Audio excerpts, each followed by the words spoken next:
Hola, mi nombre es Tania Enríquez Mi nombre es Linda Escobar. y les venimos a hablar sobre el origen del constitucionalismo. Bueno, este tema lo vamos a abordar con distintas preguntas. ¿Cómo nació el constitucionalismo en Latinoamérica?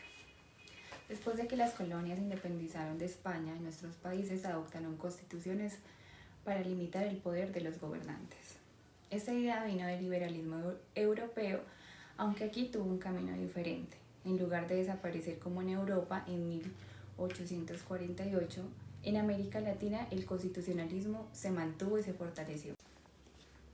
Durante el siglo XIX, la política estuvo marcada por enfrentamientos entre dos grandes grupos, liberales y conservadores.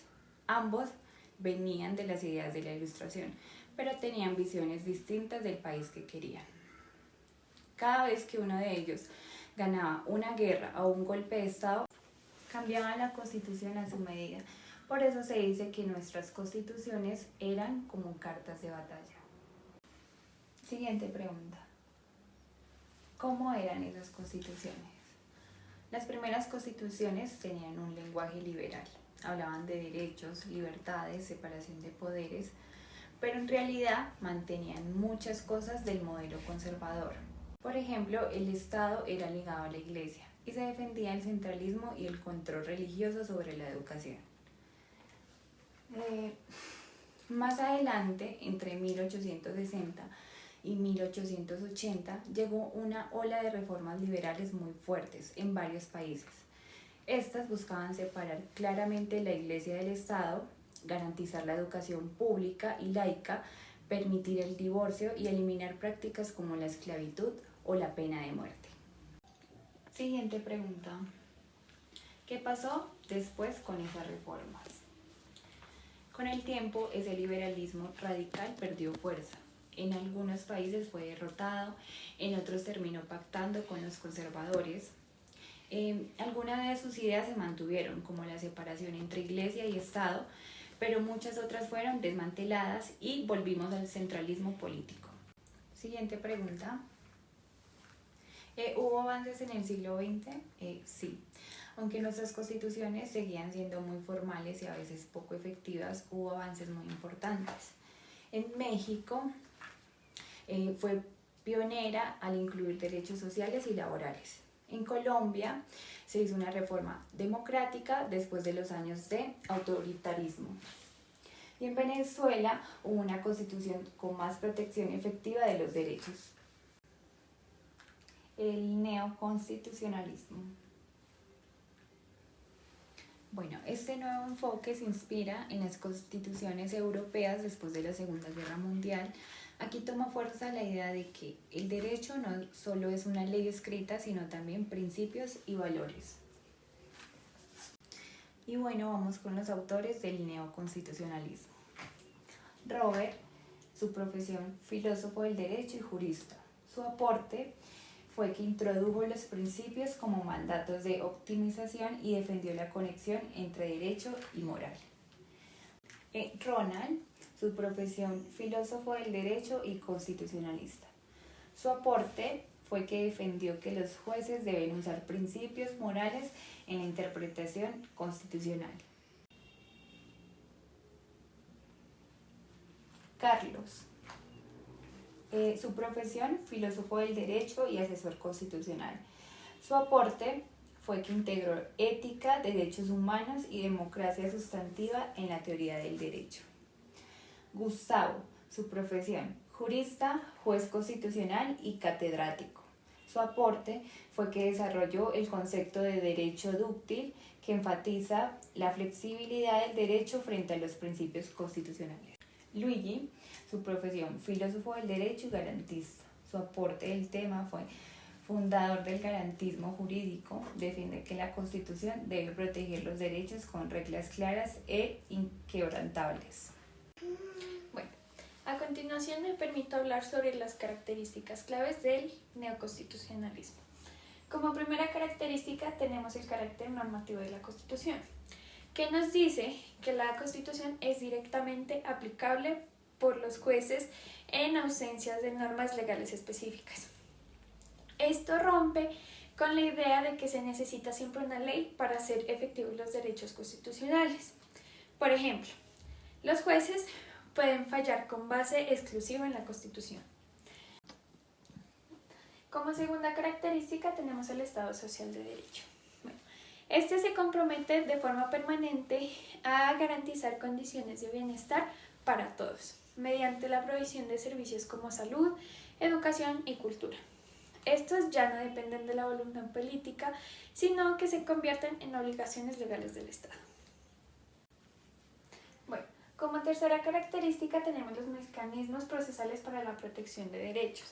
Estos mecanismos crean procedimientos especiales para proteger los derechos fundamentales, como la acción de tutela en Colombia, el amparo en otros países, las acciones colectivas, pues que estas facilitan el acceso a la justicia. Como cuarta característica tenemos el nuevo papel de la justicia constitucional. Esta pues nos habla de que los tribunales constitucionales ya no se limitan a declarar leyes constitucionales o inconstitucionales. Ahora pueden suprimir o añadir expresiones a las leyes, modificar el sentido de la norma, diferir efectos de inconstitucionalidad. Esto pues otorga un poder político significativo a las Cortes, generando tensiones con otros poderes del Estado. Como última característica tenemos la constitucionalización del orden jurídico. En esta pues nos dice que la Constitución pasa a ser el eje de interpretación de todo el derecho, ya sea civil, penal, laboral, pues entre otras ramas. Y todos los jueces deben aplicar el derecho en clave constitucional, adoptando los valores y principios constitucionales como fundamento de sus decisiones. Ahora abordaremos el tema de nuestra Constitución como un modelo de neoconstitucionalismo. Bueno, la Constitución del 91 no es solo un ejemplo de neoconstitucionalismo en Colombia, sino que ha influido profundamente en otros países latinoamericanos. Esta representa una transformación profunda del orden jurídico, en donde 1. La Constitución es el centro del sistema jurídico. 2. Los jueces son garantes activos de los derechos. 3. El pueblo tiene un papel protagonista en la democracia. Y como último, el Estado está obligado a garantizar el bienestar y los derechos de todos. Esta evolución ha dado paso a nuevas formas de constitucionalismos más influyentes y pluralistas, como el nuevo constitucionalismo andino en Bolivia y Ecuador, que integran elementos culturales, étnicos y comunitarios al derecho. Bueno, seguimos con los derechos y garantías de la Constitución de 1991. Derecho de reunión y manifestación, artículo 37, dice que todas las personas pueden reunirse y manifestarse libremente. Derecho de asociación sindical. Dice que para crear un sindicato solo es necesario avisar, no pedir permiso. Derecho a la huelga, artículo 55, el cual dice que la huelga está permitida para casi todos los trabajadores, excepto para quienes trabajan en servicios públicos esenciales, como energía o salud. Propiedad y función social y ecológica, artículo 58. Dice que la propiedad no solo sirve para beneficio personal, también debe cumplir una función social y cuidar el ambiente. Protección de bienes públicos, artículo 63. Algunos bienes públicos como parques naturales, tierras indígenas y patrimonios no pueden ser vendidos, embargados o perdidos. Nuevos derechos sociales, económicos y culturales, como la familia, artículo 42, el cual dice que todos sus miembros, sin importar si los hijos nacieron dentro o fuera del matrimonio. Igualdad de género, protección a la mujer embarazada y apoyo a la mujer cabeza de hogar. Grupos vulnerables, niños, jóvenes y ancianos, reconocimiento de derechos fundamentales para cada grupo. Salud y seguridad social, vivienda y deporte, obligación estatal de facilitar acceso a viviendas y fomentar la recreación, trabajo digno, estatuto laboral con garantías como salario mínimo, estabilidad y seguridad social, propiedad y ambiente, función social y ecológica de la propiedad, protección a áreas ecológicas y bienes de uso público. Derechos colectivos y protección ambiental. Derechos del consumidor. Este dice que los consumidores tienen derecho a productos seguros y bien informados. Derecho a un ambiente sano. El Estado debe proteger el ambiente y áreas ecológicas importantes, evitar la contaminación y cuidar el espacio público para que sea de uso común. Prohibición de armas químicas y nucleares. No se permite la fabricación ni importación de armas peligrosas ni residuos tóxicos. Nuevos derechos destacados. Libre desarrollo de la personalidad. Dice que cada persona puede desarrollarse y ser quien quiere ser con protección del Estado. Derecho a la paz. La paz no solo es un valor, sino un derecho para todos, individual y colectivamente. Nuestra visión de colombianos. La Constitución protege que los colombianos no pueden ser juzgados en otros países, defendiendo la soberanía nacional. Mecanismos para proteger estos derechos como la acción de tutela. Es una herramienta rápida para que cualquier persona pueda pedirle a un juez que proteja sus derechos fundamentales si siente que estos fueron vulnerados. Acciones populares. Estos son para defender derechos colectivos como el ambiente, el patrimonio público o el espacio público. Y acciones de grupo. Este permite que un grupo de personas que sufren de un daño parecido puedan demandar juntos para obtener una reparación.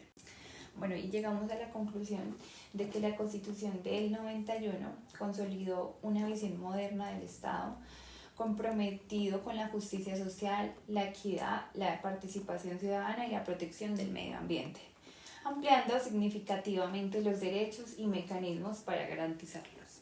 Bueno, ahora hablaremos sobre las transformaciones del Estado en Colombia y en Venezuela.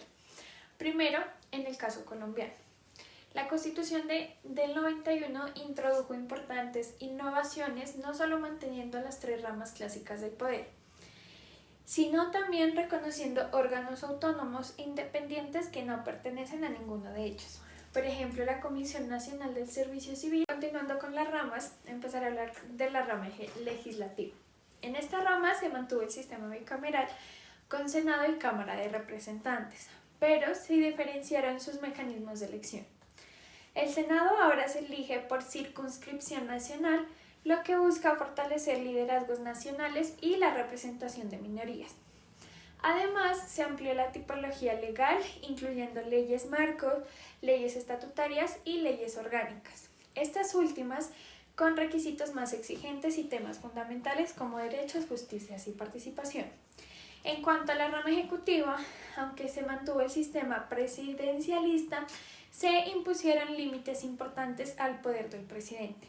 Por ejemplo, se eliminó su facultad de nombrar gobernadores, se creó el Banco de la República como ente autónomo y se restringió el uso de facultades extraordinarias.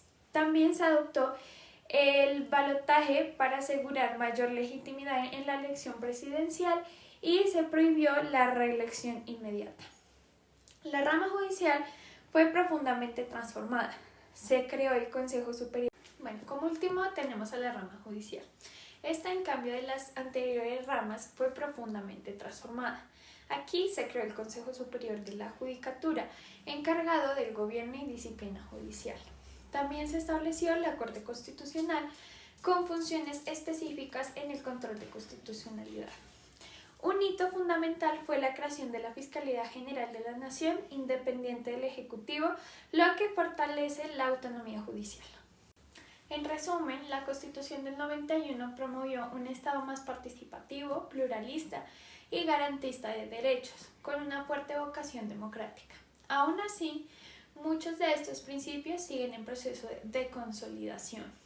Ya pasando a Venezuela, la Constitución Bolivariana de 1999 fue impulsada por el presidente Hugo Chávez mediante una asamblea constituyente que fue aprobada también por referéndum, siguiendo el modelo colombiano.